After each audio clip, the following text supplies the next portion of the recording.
everyone, Wagwan! I'm back. We're doing another Mr. Drew reaction video here. It's Mr. Drew episode 3. I apologise if it's been a couple of weeks. It's just been a bit hectic trying to like edit stuff and like get stuff out because, you know, I suppose editing block, but I'm here. I'm just about to do it. I'll crack this for you, ASMR. There we go. So yeah, let's react to this episode. Let's go. The families are over halfway through their time at summer school, and Mr. Drew still has a mountain to climb. Up. Well, you need to open the curtains. There's your uniform, right? For a lot of these boys, their inability to manage their relationships with each other and with other people is a major issue. I'm gonna have to move you. Really? You want to try that, do you? We have a number of... So, I can't remember what was happening right there on that clip. You know, he says, I'm going to have to move you, and I say, do you want to try that, dear? Now, I wasn't a fighting kid back then at all, but I think we were just kind of like trying to show each other who's stronger, I suppose. I don't even know who it was. That was Max. At some point shouted at people and sworn at people, and actually that's something we're not really getting over with those boys. Kiss me! We still have a long way to go, and it does become something we keep challenging them on. So far, periods between lessons when boys are on the move have been particularly... Here we come. Prepare myself. ...challenging. And today is no exception. There's Mr. Vidler. He's obviously I've mentioned how much of a great guy he is. Always trying to deal with everyone. Zane, Jake. Dominic, the shortest boy at summer school. Oh, you don't have to do Dominic like that, man. What's the narrator doing? Come on, Nick Frost. Why? It's not his fault. He was also one of the youngest. Is being taunted about his height. Mr. Vidler, who at his school has a special responsibility for pupil welfare, confronts the culprits, including 12-year-old Aston. I don't know why you're being so horrible right now, but it's absolutely awful. Midget. Right, that, young man, does earn you a consequence. There is no doubt about that. I'm just singing midget. Yeah, exactly. And I'm just saying... You would be cancelled now for that. So, good thing this came out in 2013. Yeah, Aston and Dylan were a bit of chaotic. Apparently I was backchatting to Dom, making fun of him because of his height, but I wasn't. I was like, I'm a little midget. And he says it's offensive. Unfortunately for Aston, his version of events isn't convincing anyone. Obviously, I mean, his part in the original thing, I mean, you were there, Ben, when they walked across with Dom. What was his original thing? It was actually quite nasty. He was really quite incredibly rude on that one. He told me to, he said I was a fat, that I should off and not speak to him. He called me a bald fat, and he used really some quite appalling language. What's that face right there, man? What's... it's just the face. Like, I'm not taking the mic, it's just, I just didn't expect it. So this is a shock for me that he's... But yeah, like, Mr. Vidler didn't deserve any of that, to be honest. He just tried to, like, calm it down. And I think a lot of the, like, kids, even myself, when you would try to express yourself sometimes, you don't think about what you're saying and you just say. So you would be like, shut up, you fat fuck, or twat, or whatever, as Aston did, or Dylan, whichever. And obviously you intend to say something like, oh, just leave me alone, but you just, in the moment, you don't think about it. I'm not saying Aston's not at fault. It's a weird one. It's like a 50-50 thing. Obviously, I mean, his part in the original thing, I mean, you were there, Ben, when they walked across with Dom. What was his original thing? It was actually quite nasty. He was really quite incredibly rude on that one. He told me to, he said I was a fat, that I should off and not speak to him. He called me a bald fat, and he used really some quite appalling language. So this is a shock for me that he's letting himself down so much. Are you coming to join us? Why don't you come and join us and have the conversation, Ashley? Are you ready for this now or later? Yes, but I didn't make fun of Dominic. That's what I need to get in the... Hey, hey. First of all. Did anyone else hear that? He didn't say Dominic, he said Dominic. You reversed the N and the M. That was weird, I've never noticed that before. If somebody says something and you don't like it, even if somebody says, I didn't mean it, I didn't mean it, I didn't mean to be, I didn't mean offensive, if the person who hears it takes it as that, then you have to accept that that's how someone takes it. And that's life. Offence is subjective. I do agree on that. Hang on, I'm just going to listen to that one more time, just so I can comment on it. Says, I didn't mean it, I didn't mean it, I didn't mean to be, I didn't mean offensive. If the person who hears it takes it as that, then you have to accept that that's how someone takes it. And that's life. So, okay, I'm going to chime in on this. So, offence is subjective, right? So, what you find offensive, somebody else might not also find offensive. But, here's the thing where I don't know if Mr. Drew's coming, this is just stating that, like, obviously some people can get upset by certain things, or he's saying, you should be wary of what everyone is thinking, like, obviously, be careful. See, I don't care if someone gets offended, right? So, like, the thing is, if I say something genuinely bad, people will tell me it's bad. But I don't think I really say anything that is bad. I think a lot of people think certain things are bad, but they're really not. So, like, the idea that someone is offended by something, like, for example, if I say, oh, well, I think carrots are the worst vegetable on the earth. I don't actually think that, but I think carrots are the worst vegetable on the earth. Somebody who loves carrots is going to go, I'm quite offended by that. My mother used to make me a casserole made with more carrots because thingy, and now you've upset me because now that is bringing back the memories and you're disrespecting my mother and all of this, and then they get in turmoil over a little thing that you've said. So there's nothing you can say on this planet that somebody isn't going to be offended by. I could say I like ice cream and somebody's going to say, well, I'm allergic to ice cream. Do you know what I mean? Like, there's nothing you can say that somebody isn't going to be upset by. So I think, you know, the model of life is just you do you, and if people don't want to watch you, just leave. You don't have to write a hate comment. You don't have to go on Twitter, or you don't have to make a video. I mean, yes, if someone's being genuinely bad and you want to disprove their points and have a discussion, then do that. But don't just moan at someone, you know, if you don't like what they say, because they are entitled to them as well. You might not like something what they say, but they might not like the fact that you're disagreeing with them. So at the end of the day, I think it's just best that people just stop arguing and rather just have conversations about certain things. That's my opinion, but probably just delved into that a bit much. I think just the idea of being offended, obviously, you know, here's the thing that I will draw the line on, right? Is, in this situation, obviously, Aston was making fun of Dominic's height. Dominic can't control his height, okay? It's not his fault, it's genetic. He wasn't born, he's like, oh, I'm going to put this many points into height, you know, like an arc or something like that. So, you shouldn't make fun of things people can't control. Okay, that's one thing I agree with. Now, occasionally I might slip out of that if I'm making a joke or whatever, but then I'll apologise if I'm being deadly serious and someone doesn't like it. But I don't think you should make control of people's height, how they look to an extent.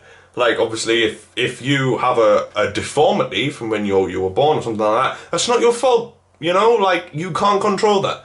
But if you've put yourself in a situation where you've created yourself to have a certain appearance. For example, if someone chooses to, you know, be unhealthy, eat a lot of unhealthy foods, and they put on a lot of weight, and then someone says, well, you know, you're overweight, and they get offended by that, you shouldn't talk about the way I look. But that's something you can control. There's a big difference between someone's height and someone's weight. So, you know, I'm not saying whatever, my opinions, but I'm just saying things you can't control, you shouldn't be made fun of. Like, you know, disabilities, you might have been in the war and had a leg blew off, or you might have been shot and got a scar, anything like that. You know what I mean? Them things you can't control, but things like, you know, how much you weigh, your hair, you know, if you might not have had a haircut in a long time and your hair's all messy, go and get a haircut. You can control things like that, in most cases. But anyways, I've spent way too long on this. Then we'll move on, Aston, and we'll try to make sure tomorrow is not the Aston we've seen today. Okay.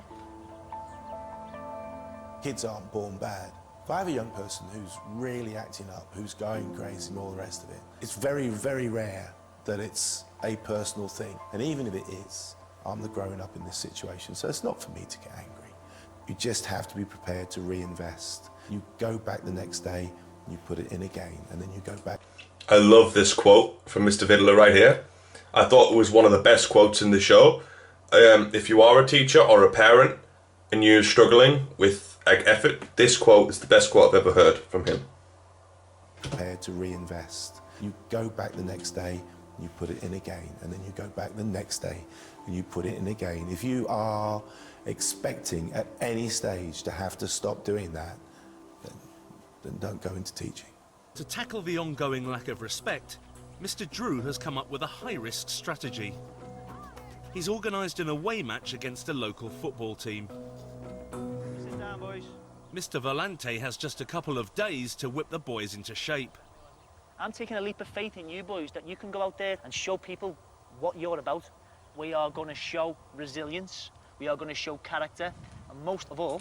Mr. Volante's favourite line ever. Resilience, lads. We're going to show resilience. I don't know if I butchered the accent or what, but he just loved saying that, and I've always remembered it to this day. Max, not caring. We are going to show discipline, boys. This football game is a gamble. Boys. These boys aren't even allowed to take part in school teams because their behaviour I is wasn't. so bad. They need to step up to the plate and start showing some proper respect for others. The boys' training is focusing on some of the basics.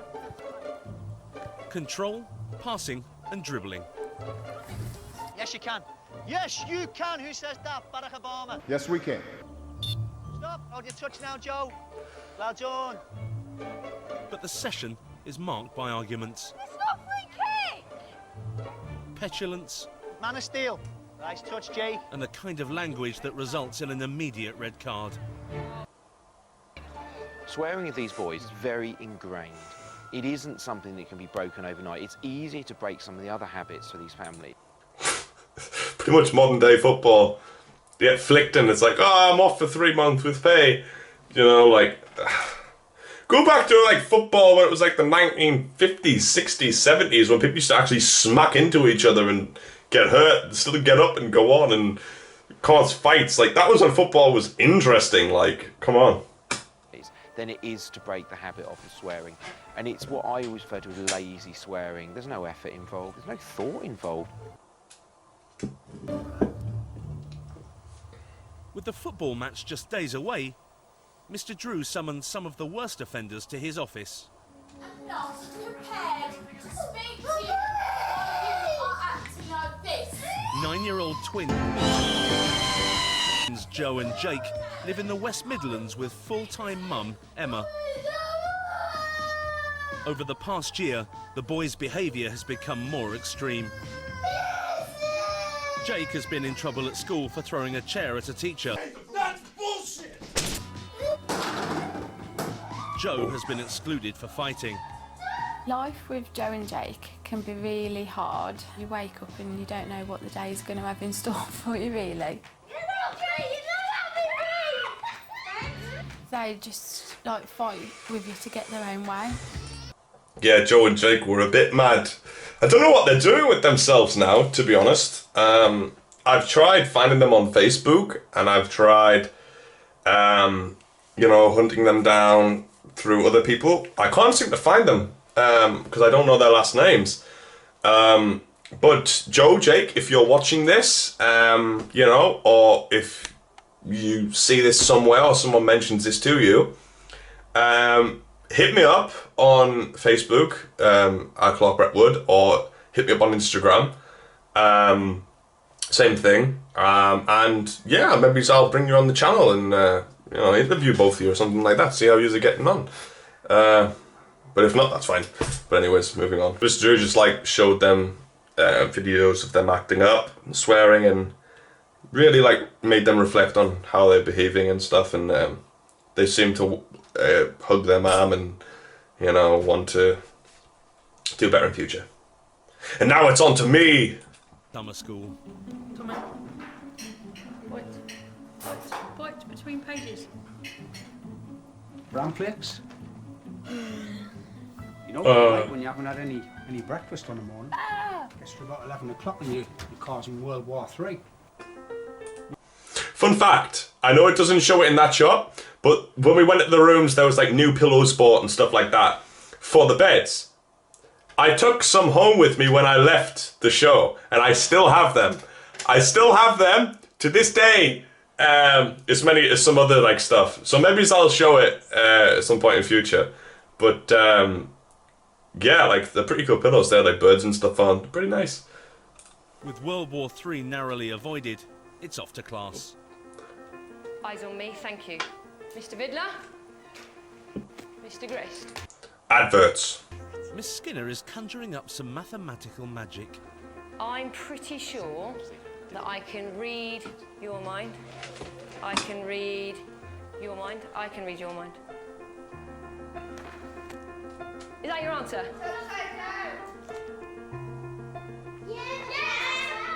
Oh, would you? That's amazing. Would you Gotta have a round of applause for that. And with plenty of encouragement, Dominic, correct. the boys are beginning to show some real progress in the classroom. Yeah, at this point, you know, we were starting to like build up bonds with teachers and, you know, like relax into things a bit better. And obviously the way they did it was fun. They like, it wasn't just like, here's a book, throw, oh, Jesus. And then like read page 67 or something like that. Whatever, it wasn't that. They were really interactive with us, getting us involved, making it interesting, you know. So, yeah, we're starting to get the hang of things. But out on the pitch, the beautiful game still feels rather ugly. Stop now. With the boys' football match fast approaching, Mr. Drews arranged a family sports day to encourage some much-needed team spirit.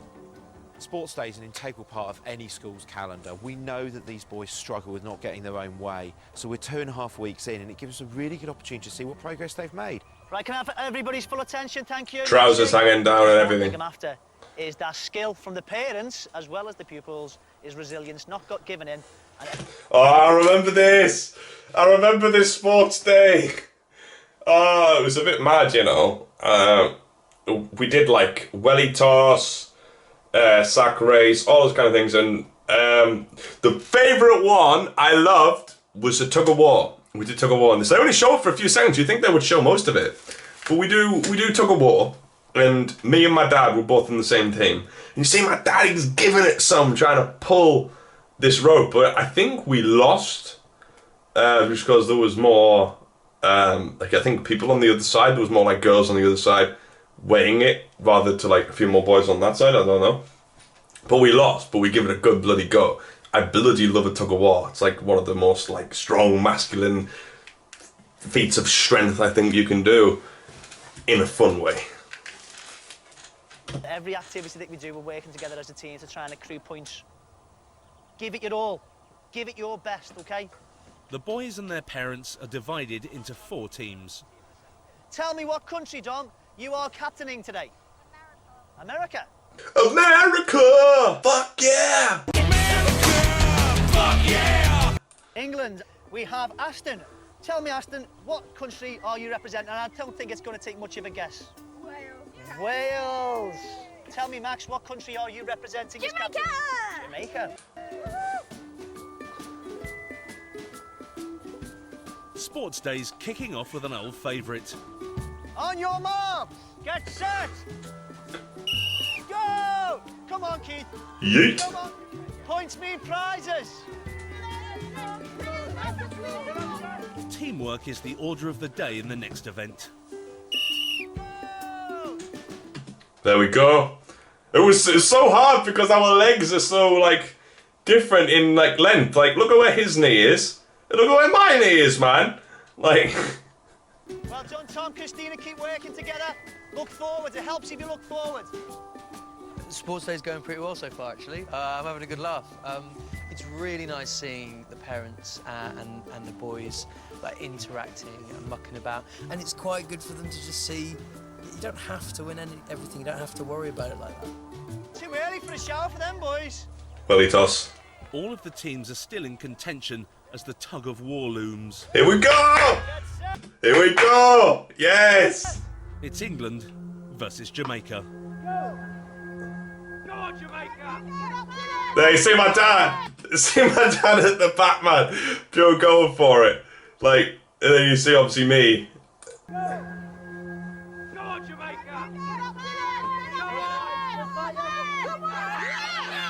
Oh well, we won the first round, I think. Team Jamaica's defeat leaves them in second place. Oh, did we win? Maybe we won. Huh. Some of the boys find it hard to swallow. You can't all win. Somebody has to come first, and quite right, someone has to come first. You know, it's a sports day, it's competitive. The Sports Day champions are England. Captain Jake. Hey, finally we win something. Round of applause, please. Hey. Turn around and lift the trophy, kiss it, lift it up nice and high. Yay! It's medals and handshakes all round. But 8-year-old Max, the youngest boy at... Still got these medals too. So, anyone wants to give me £100,000 for one? You can have it. Bit of memorabilia for you. Summer school won't play by the rules. You shake hands. Don't give him a medal if he doesn't shake hands, sir. Thought I raised it to 250,000. Okay. If you're a millionaire and you're a massive fan of the show, give me 250,000. You can have one of these cool medals from the show. And maybe it's for an extra 50 grand. I'll throw in the football boots. Shake hands. He'll get a medal. Sportsman. Yeah, you can. But he's not. If he doesn't shake hands, he's not getting a medal. Sportsmanship. It's his choice. Yeah. Okay. Shake hands, Christina. Okay. Yeah, you get a medal then. Your choice, Dan. For the record, I'm not sponsored. You want to sponsor me though? Cool. You want to shake hands with me? You get a medal. Can you shake hands with Mr. Grist instead? No, not really.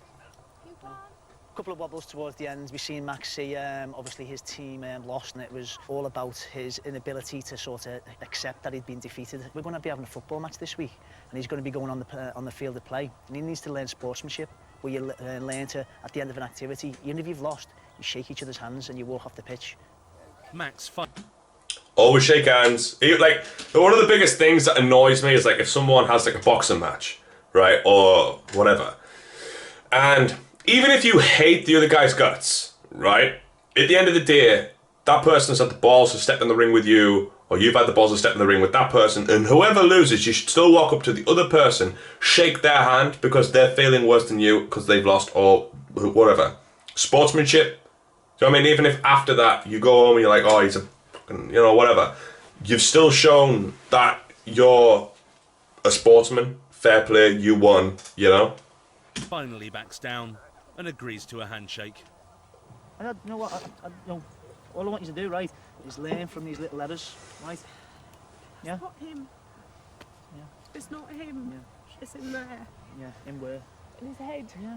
Don't worry about it. You know, we get past it. I've already forgotten about it. He shook my hands now, but it's just I want the same from him as everybody but here to do well. But you can't expect him sometimes to. It's when it's a public display for me. It's just defiance, to be honest, and it's a bit rude. There you go. Thank you very much. A really good victory. Medals, yeah, we won. Was doing fine. I was actually really happy on that day, to be honest, because most of the time when I was a kid, I didn't really win. I wasn't exactly, I mean, as you can see, I wasn't exactly the tallest, most athletic, sporty kid. You know, didn't really win anything. One of the things that really upset me as a kid is I see other kids play football and get a trophy or a medal, and I never really got one.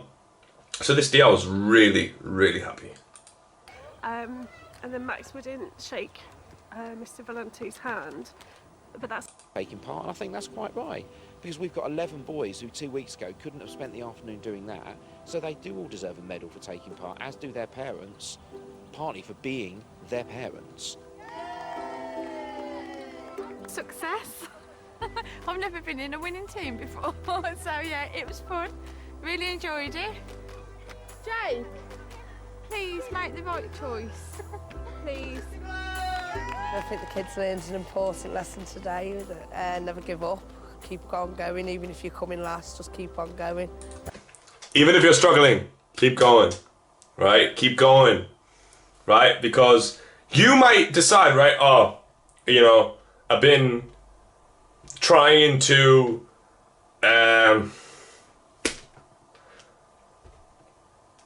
win, let's say you play football, right? I've been trying to beat this team year after year and they always win. I quit. That next season, you might beat them. If you keep trying, keep getting better, just keep going. Someone said, like, you know, you need momentum in life, right? If a train slows down, it stops, right? If you turn the engine off, it's going to go and stop. But if you keep that engine going, it's going to keep going. Do you know what I mean? So just keep the momentum going in life, right? You can do it.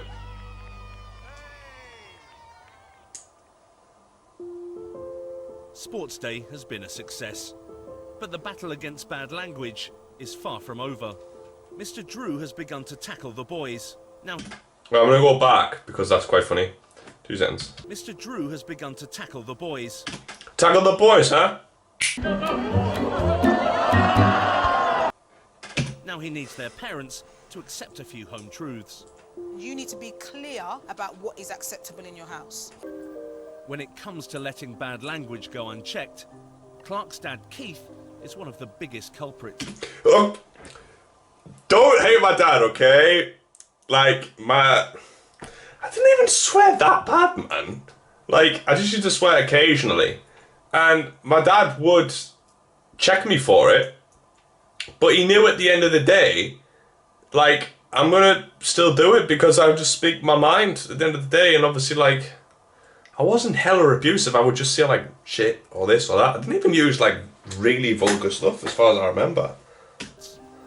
Let's go, asshole! Scratch that. Hold on. Little Jason there. It's always great when I watch this back. Sometimes I just watch it back just to see, like, these bits, you know? To ignore this face. To see Jason, you know? God, I miss him, man. Jason, or if any of Jason's friends are watching this, Jason goes to Southwick High School, I think, something like that. He's in Sunderland. You know, if he wants to reach out, he can, because I still love him. Love him to bits, man. Him and Jesse, you know, I miss Jesse as well. I'm just, obviously Jason's here in the clip. Jesse's in my mum's tummy at this point. But it's always nice to see me little bro, man.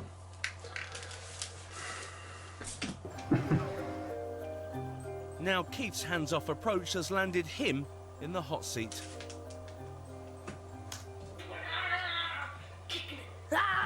And I draw a face on it and I want to screw you. So right there they cut it, but I said, "Ooh, you fucking twat," or something like that. And my mum's like, "Oh, he says that," but I think this is a slight over-exaggeration. And my dad's like, "Oh, what's she gonna say?" Come on, then.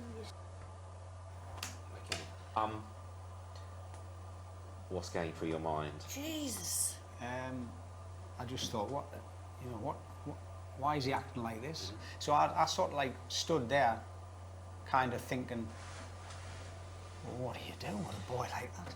But if you look at your face while he's doing it, you probably are a little bit shocked by what he's doing, but your face conveys, not that you think it's funny, but you don't look cross about it. Yeah. You look as if, I don't think you think it's funny. It's clear that you're not sitting there going, oh, this is really funny.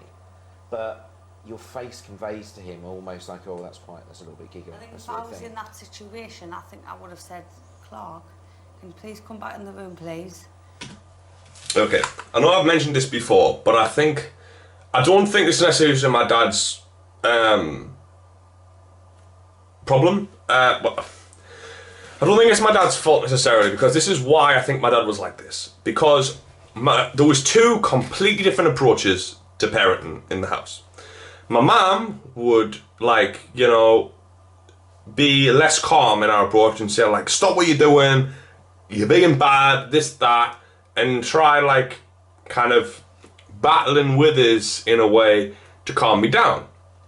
Now after this show, she learned that's not a correct way to do things and was obviously stopped, but you know, she would kind of argue back with me and it would get a bit area. But my dad, seeing that that didn't work, he's seen that I would just argue back, so he would try to then come at it from a calmer way and not be like that, and he would say, come on Clark, you know, that's not the thing, blah blah blah, and probably cut it out to make it look more dramatic, but you know, he would obviously not shout at me because he kind of would understand that I'm struggling more to convey or stop or control my actions. I mean, God, I was only, would have been 11, 12 at this point, something like that. Just a kid, man, you know. But, you know, Katie Hopkins, I'm pretty sure it was Katie Hopkins. She came after my dad, man. She wrote a hit piece on my dad saying that he was a terrible parent and all this stuff.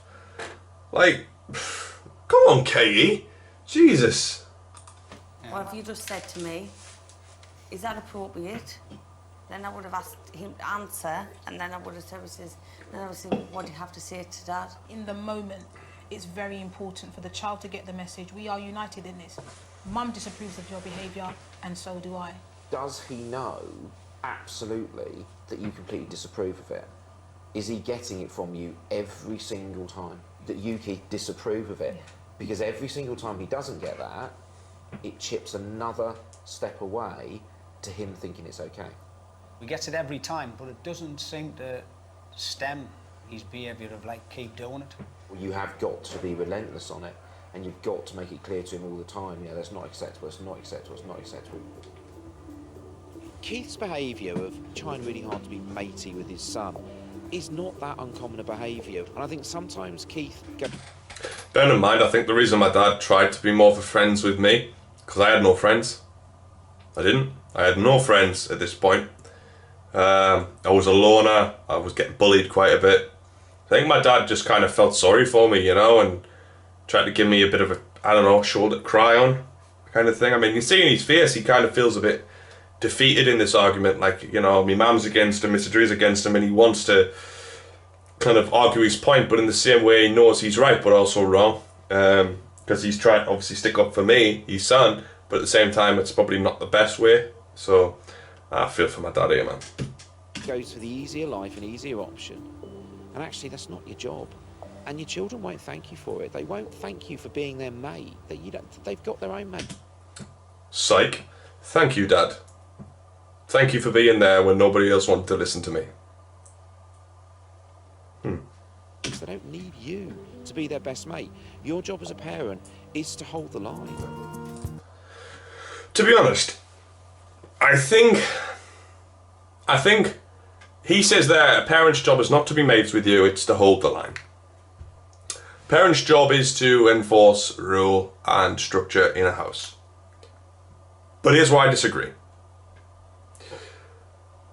Obviously, I already have stated that I think the education system is flawed in its design, especially for kids like us. I mean, he says at the beginning of the show, these kids are failing in mainstream school, so they need to come here to professionals, right? And even then we give them a run for their money. So I think the idea that a parent's job is to hold the line is true, but the reason I think I am the way I am now, I'm well-spoken, I'm opinionated, I was intelligent back then in my, well, a lot of people stated that if you go to the comments on the videos, I was very intelligent back then, and I didn't let people walk all over me. And I kind of seen the world back then the way I still see it now, that it's just all a big mess. It's not good.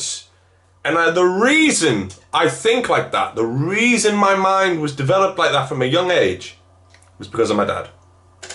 Because Dad was the only person I knew who told me, like, how to actually to use common sense. That's pretty much all it was. My dad's not highly educated, but to use common sense in life, you know, to think about things from a different point of view. Don't let people walk all over you. Do you know what I mean? Like, just lots of different things I used to talk about. And he wasn't like making me a little rebel. That was my own little way, you know. But the reason I am today, and the reason I think my charisma's here, is because of my dad. And like movies and stuff.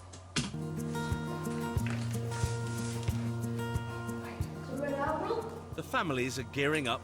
Yeah, so we used to collect butterflies that would fly in the buildings. And that's a Red Admiral. And take them outside and free them.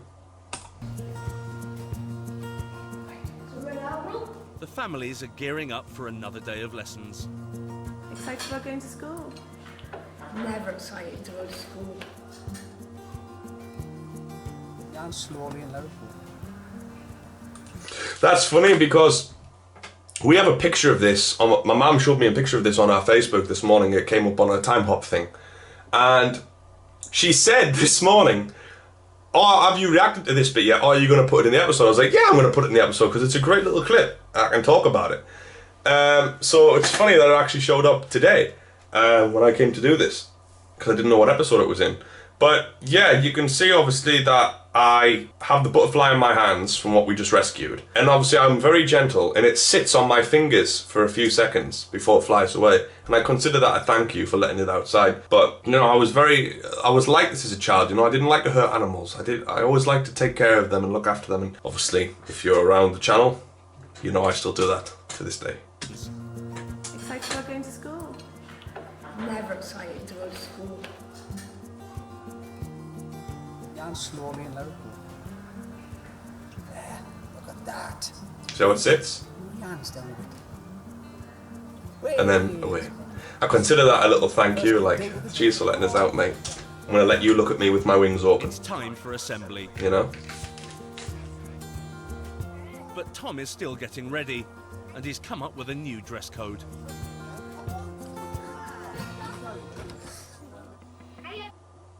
Back home on the Wirral. Okay, I want to take this opportunity. Tom, if you haven't already, I'll mention it at the end, but if you didn't see the last episode, go watch it. Tom will be joining me on episode 4, getting it all set up.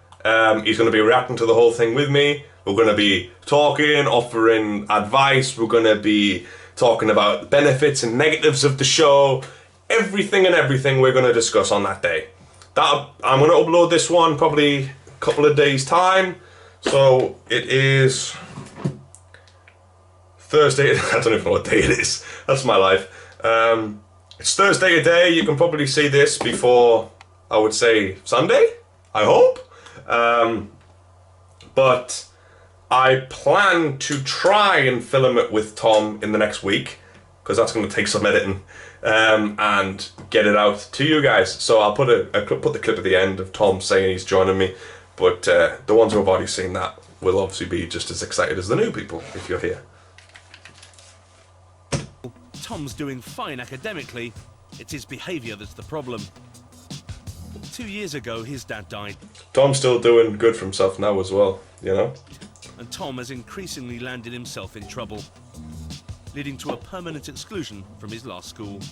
I shouldn't be silly, yeah, but I can't help it. Like an estimated 5% of children in mainstream education, Tom has been diagnosed with ADHD, attention deficit hyperactivity disorder. I don't know what else I can do for Tom because I've tried everything and nothing seems to be working. I'm going to give you a tablet now then. It is perfectly possible for children with any defined condition, with any diagnosed condition, to function successfully in a classroom. My child can't behave because of his ADHD. No, it isn't that simple. Your child's behaviour is affected by his ADHD, but it doesn't mean that your child cannot be taught to manage that behaviour. True, to an extent, but this is where I'm going to clap back at Mr. Drew here, who I've paused on a very weird facial expression. Obviously, correct. ADHD does not fully control your behaviour. It partly influences your behaviour, so obviously it'll make you more distracted, it'll make you more hyper, but you can still control it. That's why a lot of kids take medication to subvert them symptoms. But he says here, kids can be taught out of it. The problem is that yes, in this scenario, we went to a proper place with proper teachers who know about this stuff. But when I was going to secondary school, we went around all of the secondary schools in my city of Sunderland, right? We went to like Thornhill, we went to Biddick, we went to all these different places, right? And we walked in one when we rang them up and got a proper appointment to walk around the school and stuff. And they were like, yeah, we'd be able to accommodate your kid. And then when we arrived, my parents were like, so would there be people here that understand about ADHD? Are they trained in that? And they literally went, gonna be brutally honest with you, hardly no teachers have training on ADHD. It's barely mentioned. So pretty much he'd be treated like any normal kid here. So my parents were like, well, that's no good. You told us on the phone that you had like specialists who would be able to help him in these things. As he says, they can be taught and helped with techniques to get out of it. They didn't. So anyway, we went through all the different schools, and then we got to like the one that I went to, which was South Moor Academy, and like they had a behavioural centre in there that had some people trained in it, but not many. So we thought, oh well, that's a school my mum went to, that's a school my family went to, that's a school my dad went to. I'll go there too and hope for the best. And it was okay, but I struggled a lot. So the idea that kids can be helped is true to help their behaviour. Problem is that the education system is flawed, as I've said many times. Teachers are not given this training. I don't know about now, but when I was at school, they were not given the training. Therefore, we were just treated like any child and given the consequences worse than what a normal child would have, because we weren't exactly normal. We were crazy. You know, we were off our nuts on our energy. So, you know. Education school board, do something about it. But be nice to your teachers too, pay them good. And that the professionals involved cannot help your child to do that. Medication can help to alleviate some of the symptoms of the condition, such as poor concentration and impulsive behaviour. But Tom hasn't taken his tablets this morning. So Tom, I'm just waiting for you to stop speaking. Because I'm not going to talk while you talk. She just doesn't care. Just doesn't care. And I've had this situation many a time in my life. He just doesn't care. He's just like, why? Why? Just repeating himself, trolling Mr. Drew, because he's just like, whatever, what are you going to do? And that is when, especially like, before this, Tom will have had his tablets, and he was still the way he was, and then now he's off his tablets, and he's just like, there's no control, pretty much, at all. Especially with the ones, like, some kids have ADHD, and they're just like, they struggle to concentrate. Other kids have ADHD and they're like Tom or me, just absolutely mad. So there's different levels. Do you want to stop? Because you're going to have to leave my assembly in a minute, which will be a very, very sad start to the week. Sorry? Okay, that's fine. Mr. Valente, if you could be so kind. Tom, outside. That way, please. Okay. The first class of the day is science with Mr. Vidler. Okay, guys, can you sat down? Maxine? The lesson is only just underway, but Tom is already causing trouble. Tom. Tom! Let him go. Tom. Okay. So just head slammed down, Aston into the table. Not good. He needs to go. I'm really disappointed that you did that in my lesson. And you need to go to the quiet room. Okay?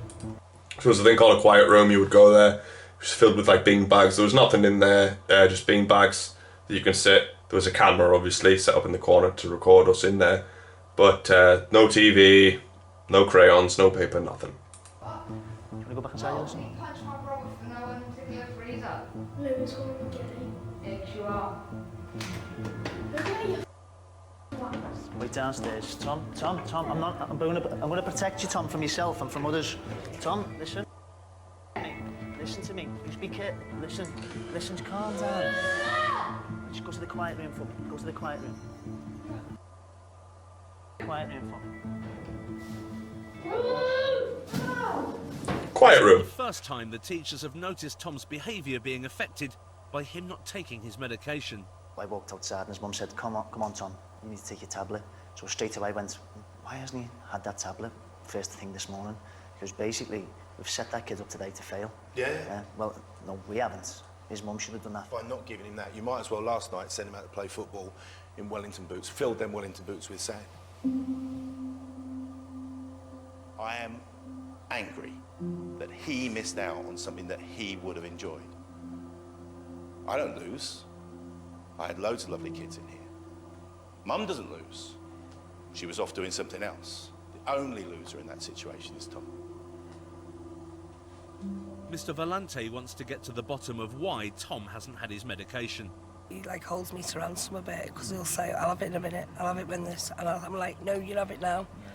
And it's quite a battle to get him to take it. I mean, he will take it, but I want him to take it as soon as he gets out of bed.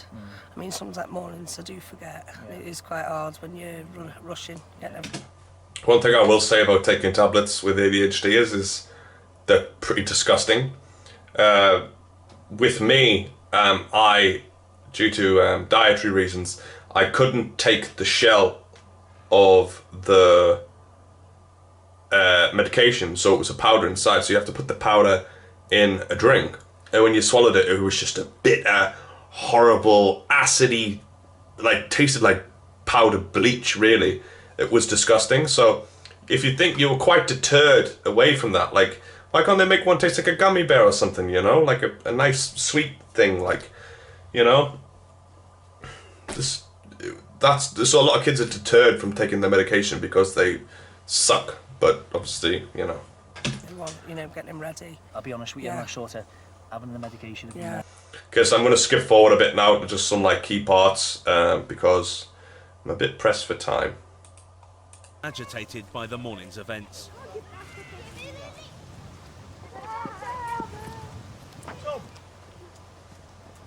Tom? What on earth's the matter with you? Tom? Tom, get off him. Tom, I don't know what's the matter with you, but you will...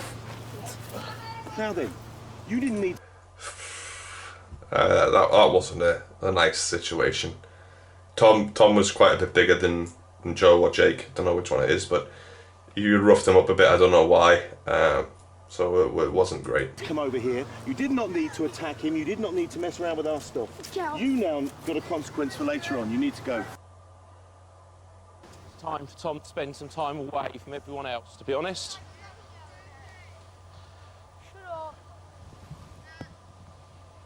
Oh, Jesus. It's just this scene where it's like, oh, Jesus. Oh, Jesus.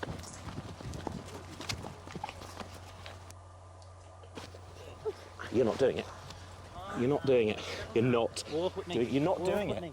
You're not doing it. Just walk with me. Okay, settle down. Just concentrate on settling down, right?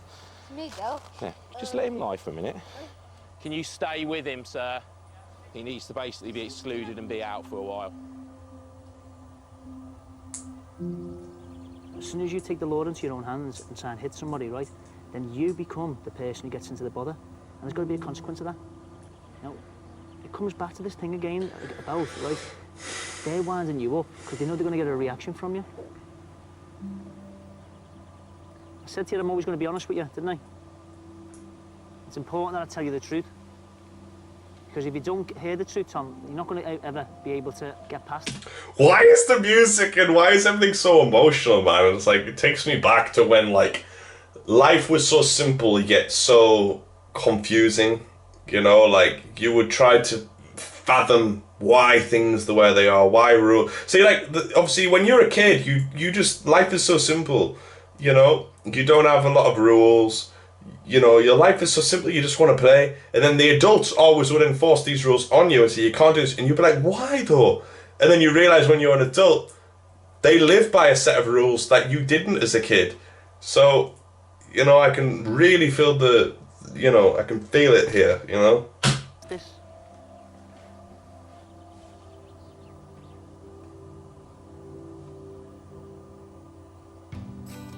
Across campus, the afternoon lessons continue without Tom. So you can put different transitions in between the different film clips. The boys' mentors are helping them to make film. He dives straight into a situation without thinking of the consequences. And he can be rougher than he and... Of the team, OK? Alan Hans used to play for Liverpool in the 1970s, 80s. Cool as a cucumber. Okay, Alan Hans used to play for Liverpool in the 1970s, 80s. Cool as a cucumber. With your shots, I want you to rip the back of that net off the goal, okay? He's the oldest student at summer school and one of 3 boys diagnosed with ADHD. Back home in Kent, Spencer lives with his mum Sarah, a dinner lady, and dad Stephen, a print worker. Spencer's been excluded from school 5 times. Spencer didn't get much, like recognition in this show because he was quite quiet, so I can understand why they didn't. But I feel like he should have been given like more time to talk. Usually start a fight, but he will finish it. He just grabbed me by the collar, so I punched him in the face. He's only got to put one more foot wrong and he's out. And that's it. No matter how much you sit down and talk to him, it just doesn't seem to get through, does it? I know my son is a lovely boy. I really do know he's lovely. I just wish he'd show everyone else that. I really do. Spencer's vice-captain is Aston's twin brother, Dylan. The boys are realistic about the size of the task ahead. There'll probably be a fight with the other team. Predicting if everything goes right, we're still probably going to lose. That's captain. This is the... Today's training session follows a familiar pattern. Jake, that'll get you out of this lesson. Right, you're out of the lesson. Not having you throwing things in the lesson. Out you go. With no sign of peace breaking out, it's time to restore some order. Come and sit down, Zane. Tom, come sit down in front of me. Sit down, listen in. I do, Max. I'm trying to pass to you, but you're never in the right... Come and sit down, Zane. Okay, you're a team. You're a team that's taking part. I'm pretty sure I have a little meltdown here, which I'll explain why. In a competitive football match tomorrow, we are not ready. We're not being anywhere near to ready. You do something about it. I am not going there tomorrow afternoon to make a show of ourselves. I want every single one of you there to go there tomorrow and make yourselves proud of each other and make your parents proud. Why is it that all of you boys like playing football, excuse me, but you're not playing for teams? Because I'm telling you now, every one of you here boys are good enough to play football. But you know what? You're making life hard for your coaches, for your managers, for your school teachers. Mr. Valenti, can I ask you a question? Why is it that nobody on this team, even though I'm shouting my head off, pass to me? They don't pass to me. No. Well, I'll tell you what then, Clark. Why don't you then, right, go and win the ball yourself and you can have your own passing the ball? We're going to start this game again. And we're going to start this game with a bit of heart, without the bickering. We're going to restart it without the whinging. And we're going to restart it without the hacking at one another. Clark. Anyone passes to me, Clark, I listen. feel like a pile of shite. Clark. Come on down. I really, really, really want you to come down and just be safe, yeah? It makes me feel emotional now watching it, man. So, as I mentioned earlier, if you're still here, I wasn't great at sports. People didn't include me in sports. People didn't want me on their team. I was usually one of the last to get picked. So when obviously this came along, I was hoping, we're all similar. They'll include me, a lot of these different things. And although I was included in the team, I never felt part of the team. And when I obviously say, why does no one pass to me? One of the most frustrating things is feeling like I'm putting in the effort, I'm running hard, I'm running fast, I'm putting in the time to practice kicking the ball into the goal and stuff and be the best version of me I can. And yet people still wouldn't pass to you because then you feel like, well, why aren't they passing to me? Am I useless? Am I shit? And then I used to act like it didn't bother me, like, whatever. But then it really did bother me really bad deep down. Because nobody wants to feel like they're crap, Nobody wants to try their hardest and then not be recognised for it, And obviously then I storm off, climb up my tree, which is my safe space. I guess you could say like that's my little nest where I would calm down. Yeah. Yeah, I understand. I'm nervous. They've been just doing things today during that football match that just are not all right. Sometimes it just seems like it's so easy for them to do the right thing. Why aren't they just doing the right thing? I look at the football match that's coming up and I wonder whether or not it's a step too far at this stage. But actually, that's my little down moment. If we don't take the risk with these boys, we're not going to succeed. So we will carry on, and I'm absolutely convinced it'll be the right thing to do. It's the day of the big game. This evening, the boys will be Mr. Drew's ambassadors as they play an away match against a local football team. They're making banners for their supporters. Let's work as a team and thrash these lot! The boys have decided to call their team the Panthers. Go on, Panthers, go! Beat the rest! Beat the other team into your vest! That's it, come on. Yeah, but I'm not wearing my vest. Oh, Spencer. One of the boys is putting in some extra practice. For Tom, being part of today's game has a special significance. In the past, my behaviour has stopped me from doing things I like, but it's really, really important to me because I like football and I didn't used to be a good sport, but now I'm changed and I'm a better sport now. Tom was picked once and then he got, because he was his bad behaviour, that he got told that he couldn't play, so he'll be over the moon that he's finally got to play football. But just hopefully, fingers crossed, that he'll walk off and shake all the other players' hands and I can be proud of him. With just an hour until kick-off, it's time to let the Panthers loose.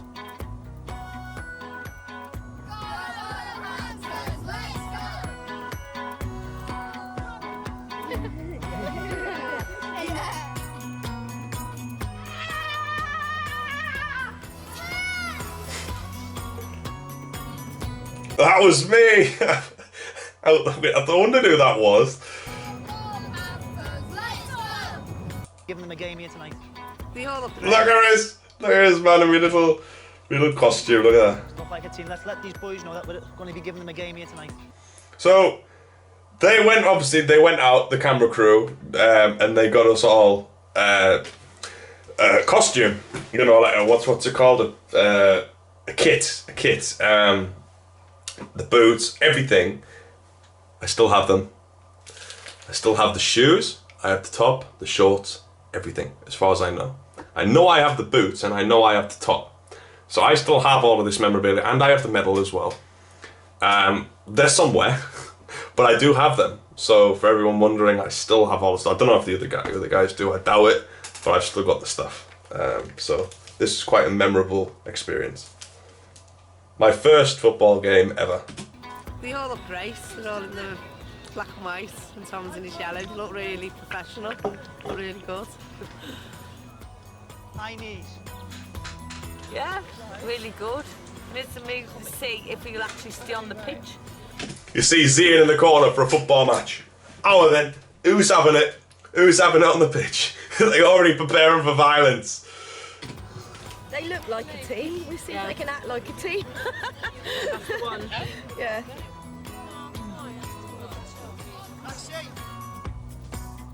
We've all stepped out here, boys, today and put our reputations, I'll be honest with you, on the line. Because there'll be a lot of people out there turning around and say this is going to be a disaster. And I'll be blatantly honest with you. People will turn around and say, they haven't got the discipline, they haven't got the behaviour, they're not going to be able to, Joe, concentrate and cooperate. But I'm telling you now, I trust you. Every single one of them people over there trust you. And I know that we are capable, boys, of giving this a real good go. Do not let yourself down. It's about all of us, Carl. Paddle. Right. All of us put a foot on the ball. No, don't be ridiculous. Who's going to die? Oh, come on, we've got to win this, yeah? Yeah. No, no, but just... Handshakes, everyone. Everyone put the hand in the middle. No, we're not even... No, you just Amen. don't argue and just pass, yeah? Yeah. You just gotta be like, and don't Just be yourself. Stop being stupid, you. Right, and be everyone else. and just be strong, yeah? Put in a strong tackle. 3, 2, 1. Panthers! Yeah, all substitutes on those. Let's do this! Whenever you watch a group of students from your school play, you want them to be good, you want them to do well, but you just want them to take part and you want them to try really hard. They are representing themselves, they're representing their parents, they're representing our growing school community. I just feel really proud just to look at them and look at my boys playing. The Panthers are lining up against Elsenham Youth, a club which has been established for over a decade.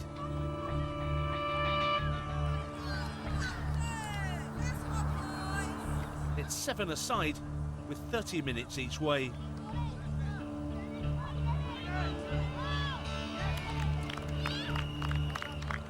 So actually, here's a big moment, they've let in a goal. Okay, so they've let in their first goal, but look, we got heads up, we haven't got the argument, and actually it shows how far we've come in the 3 weeks that we've been together, that they're able to do this.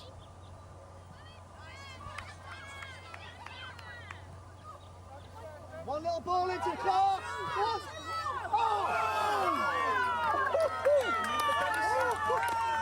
Look at the discipline, look at the standards that they're actually carrying out at the moment. Made up, couldn't have asked for a better start really, so really, really pleased how it's going.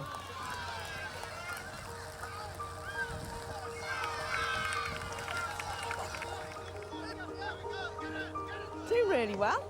You can see me here. I'm just like, come on, look, you're on the pitch. I'm warm. I'm warming up. You know, I'm just proper ready for it. You know. Doing really well. Doing the brilliant.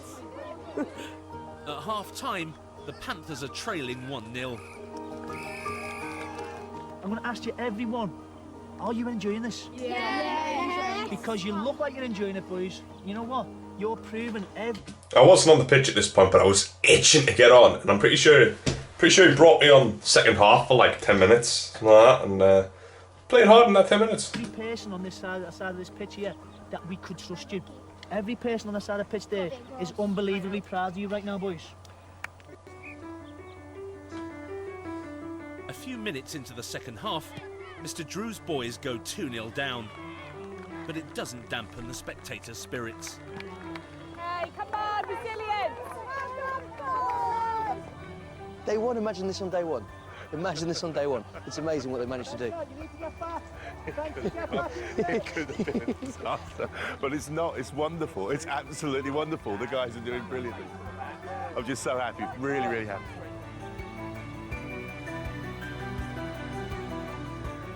Absolutely amazing. Well done, Tom. Well done, Tom. Absolutely amazing. Full time, the Panthers have lost 3-0, but the boys have done themselves proud.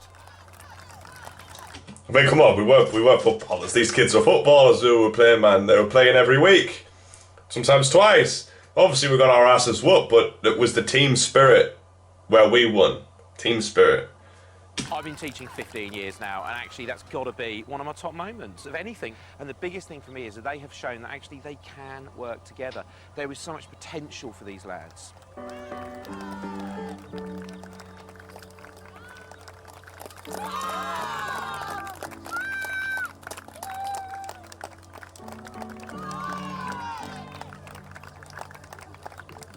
It was really, really good, really. I just couldn't believe everybody cheering us on. It was electrifying. It was alright, really fun. I got to play the whole match without coming off. Now my legs are really hurting. At the moment, as far as I'm concerned, I've got 11 boys because all 11 of them have made me so proud. No swearing, no kicking each other, no stropping. They all played on the pitch and each and every one of them had a smile on their face. That was the thing. I actually enjoyed being there. Felt like we were all together as one, having a goal, and that was to play this game and win and come out of it together happy, and we did. So at the end, it felt like a really amazing high, man. Like remembering back, it was awesome, you know. So once again, just don't give up. You know, as he said, if we'd have tried that in the first week, we'd have just been all over the place. But you keep going, keep trying, put in the work, and you will, you know, succeed. I mean, even though we didn't win, we succeeded in team spirit and you know, getting better and all that, you know what I mean. You know, it's the best 3-0 defeat I've ever been part of in my entire life as a football coach and as a manager. When you are positive, when you keep working together, when you encourage your children to accept the rules, to behave in a certain way, when you encourage them to follow the instructions of others and not just think about themselves, and sometimes put themselves aside, what can be achieved. And I think that what we've done this evening will help these families understand that they need to commit to that whole package, because this is such a great success for their sons to be involved in. These boys can do anything. They can do anything. Well, there we go. So pretty much this is the end. So if you haven't subscribed already, please subscribe to the channel, turn on that notification bell, as you can see. You know, do all of that lovely thing. Leave a comment, leave a like if you enjoyed this, and let me know like your favourite moment from the episode. You know, put something in the comments so I can interact with you guys. You know, I read every comment that comes on my channel, every single one, unless it's thousands, but I'll still read them. And always, I'll put in this clip here. Tom will be on episode 4 with me. Here's Tom's clip right now. Hi guys, what's going on? It's Tom here. First of all, I'd like to give thanks to Clark for giving me the opportunity to make this video for him, as he's kindly invited me onto his YouTube channel to react to Mr. Drew's School for Boys episode 4. Yeah, I'm really excited. I'm really looking forward to it. Also telling my story on how Mr. Drew's School for Boys has changed and shaped my life for the better and for the worse. I look forward to speaking to you guys in episode 4. I hope you all have a good day. Like and subscribe to Clark's channel because it's absolutely amazing for the short time he's been doing it. So yeah, catch you next time.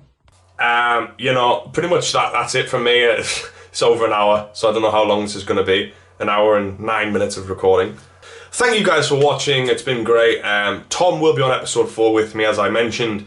That's going to be awesome. I'm going to have a really cool way I'm going to do it. You know, and let me know in the comments what you would like to see on the channel. Leave a like and all that jibber jabber. All the best from me. Take care. Peace.